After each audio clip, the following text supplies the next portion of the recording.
আসসালামু আলাইকুম রহমতুল্লাহি বরকাতু। আমরা সততা রোডের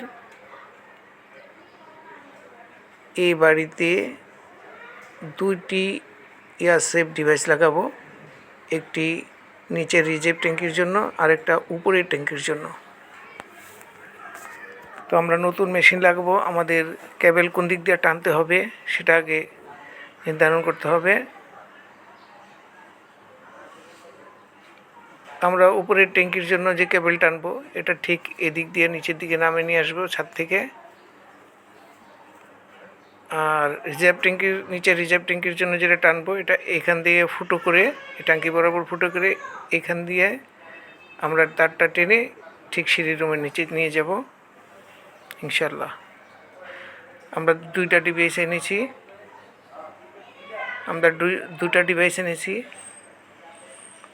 একটা নিচের জন্য একটা উপরের জন্য। একটা ভিতরে সেট করা হবে এখানে,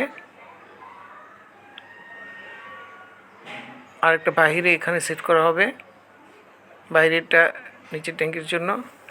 আমরা ছাদের উপরে চলে এসেছি এবং আমাদের কেবল মোটামুটি টানা হয়ে গেছে।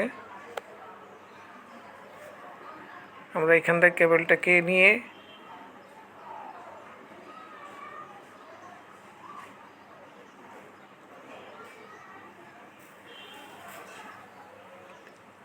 এখান দিয়ে দেয়ালের সাথে ক্লিপ করে একদম নিচে ছেড়ে দেব সেন্সর কেবলটা। এই যে এখান দিয়ে অলরেডি আমরা ছেড়ে দিয়েছি কেবলটা নিচ পর্যন্ত। আমরা এটা সরাসরি মোটর পর্যন্ত নিয়ে যাব এবং আমাদের ট্যাঙ্কির সেন্সারও লাগানো শেষ হয়েছে।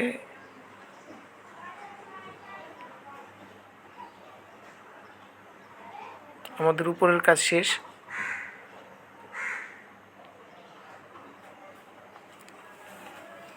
এখন আমরা মেশিনও বসানো হয়েছে, আমরা সেন্সর কেবলগুলোকে কানেকশন করব।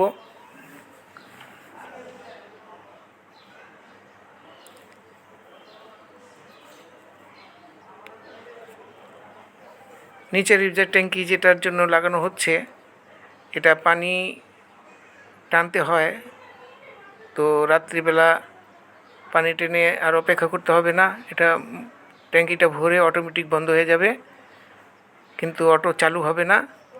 এটা হলো নিচের রিজার্ভ ট্যাঙ্কির জন্য। আর উপরেরটার জন্য হচ্ছে ট্যাঙ্কি ভরে গেলে অটোমেটিক বন্ধ হয়ে যাবে, খালি হলে আবার অটোমেটিক চালু করবে। দুই রকম ডিভাইস লাগানো হয়েছে।